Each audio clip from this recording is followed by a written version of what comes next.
Hi, I'm Stephen Talmy.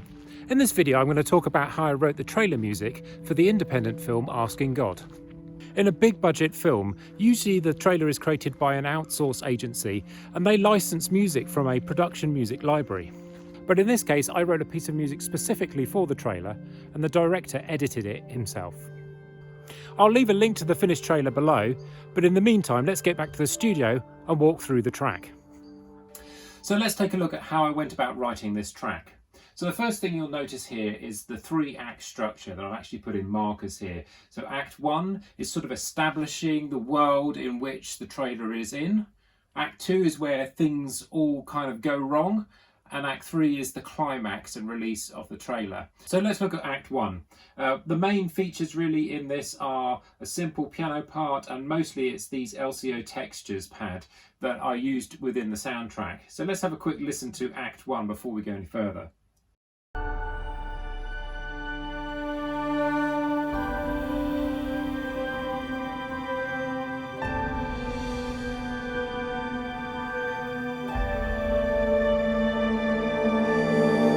So some things to point out in Act 1, there are these regular symbols. These are where I imagine there to be cuts between different shots in the establishing part of the trailer. We have some hits here, and as I mentioned, the LCO textures. And as you can see, towards the end of this act, I'm bringing in a number of elements to bring some tension to take us into Act 2. One of the obvious ones is really this reversed limber sound, which is something that we talked about in one of the previous videos. But you can see I'm also layering in some percussion. I particularly like this scraped percussion library from Spitfire. This is a music stand being creaked open. And really the theme in Act 2 is actually a variation of the Daughter's theme, which goes like this.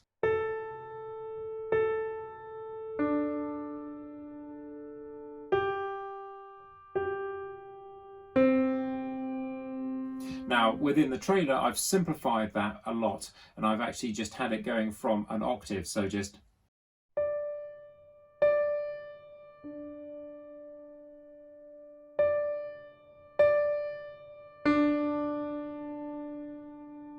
And you'll notice that this time I'm actually using the Alicia's key piano rather than the Noir piano, because I wanted it to cut through more inside of this trailer track.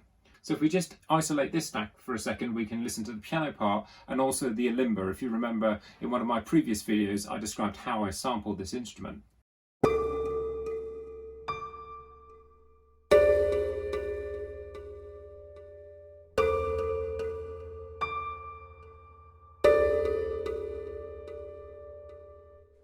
So there's quite a lot of tension just in that part, and that's really what then drives the rest of Act 2. Another key part of Act 2 that makes it evolve from Act 1 is the additional percussion. So let's have a listen to that in isolation.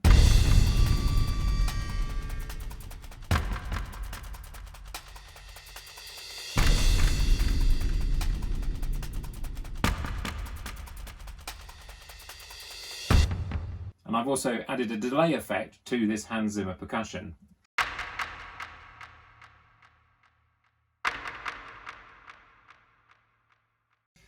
There's also this Action Strikes loop going on.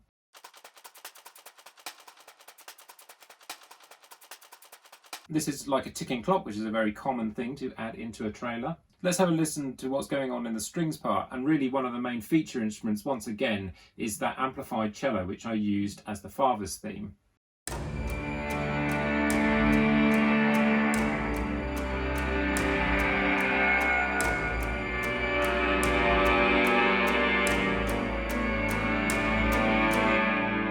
And you also see I'm creating this ticking clock effect using a Bartok pits, and I'm adding some dissonance to add more tension as we go.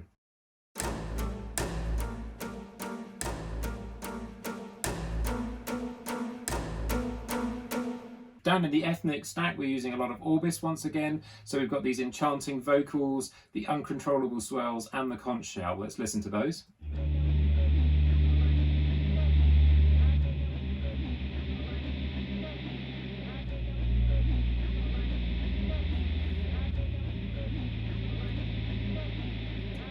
And then underpinning all of that, we have the bass stack with a pulse going on.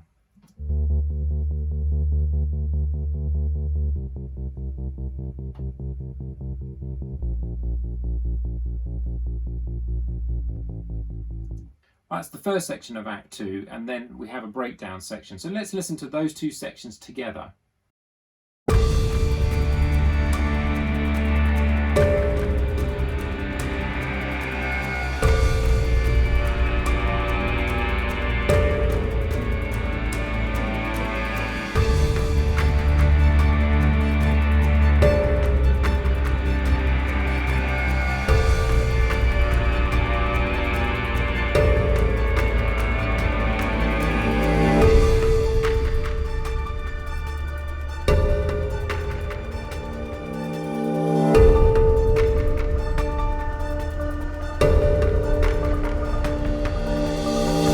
See, once again at the end of Act 2 I'm bringing up some of these elements I use as a transition into Act 3, where everything is going to kick off.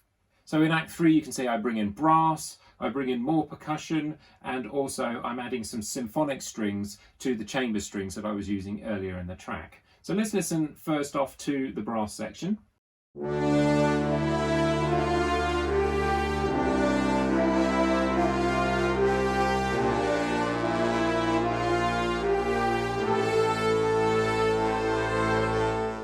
And if we add to the brass also those symphonic strings, they're playing basically the same part.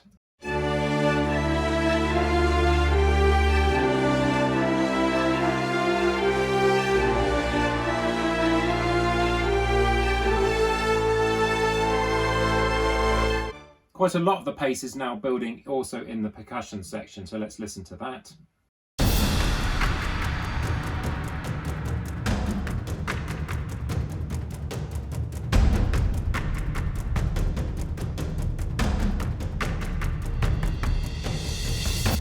So one of the main ingredients there that's being added are these damaged plastics.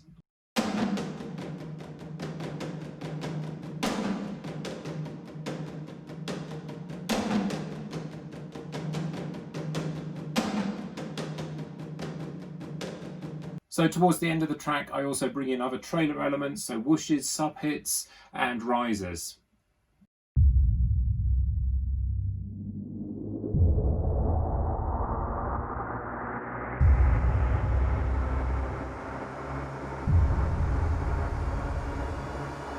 These are adding that hyped hybrid sound to the overall track. And then we go right down to nothing at the end of the piece. This is where the title of the movie is going to go on screen and credits.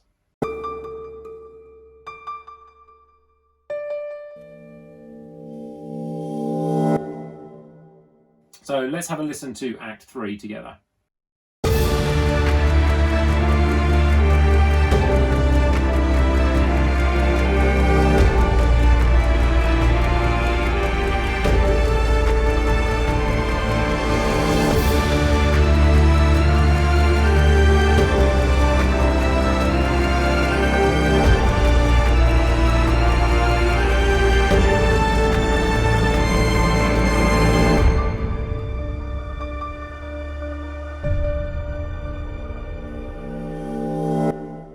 The last thing I just wanted to quickly talk about are these tracks down at the bottom here. This is the mix and the master track, and these are coming from within the template. So from a mixing point of view, all of these things are bubbling up into stacks. So I've got a stack here for the pianos, a stack here for the percussion, and each of these route through to bus 200 at the end of them. So within each of the group, we've got each of the instruments, they are routing into individual buses where I can do different types of reverb leveling, and then that all comes out back out into that stack and going to bus 200.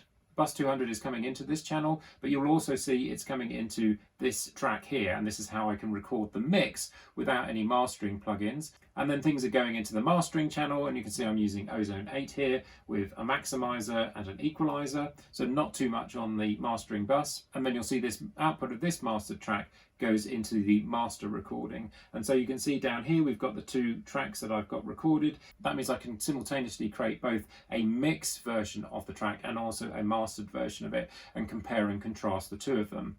You'll also notice that I've got these other buses here. These allow me to decide what I'm actually going to monitor through my speakers. So as you can see at the moment, I am listening to the mastering track, but if I want to just listen to the mix, I would mute the mastering track and unmute the mixing track, and then that's what will play through my speakers, and in my case I'm also sending things out to my headphones.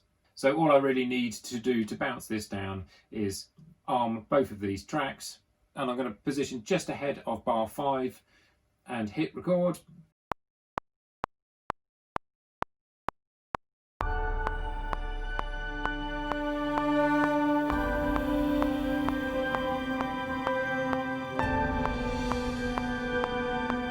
And so you can see I've actually got 2 tracks here, the mix and the mastered version of that mix. And then it's just a simple matter of selecting them and exporting as audio files. As you can see, the music in the trailer was much more hyped than any of the film cues. Indeed, trailer music composition is quite different to film scoring, not least because the film is cut to the music, rather than the music responding to the film. The music is deliberately created in a 3-act structure with building tension that doesn't resolve, this leaving, of course, the audience wanting to go and see the film. I would love to hear your thoughts on trailer music composition in the comments below. Do you have any tips for building tension in your tracks? What alternatives do you have to Brahms and booms that have dominated trailer music recently? This video marks the end of this series on indie film scoring, so if you've enjoyed it, please do give it a thumbs up. If there are any other topics you'd like me to cover, then please let me know. Otherwise, thanks for watching, and I'll see you next time.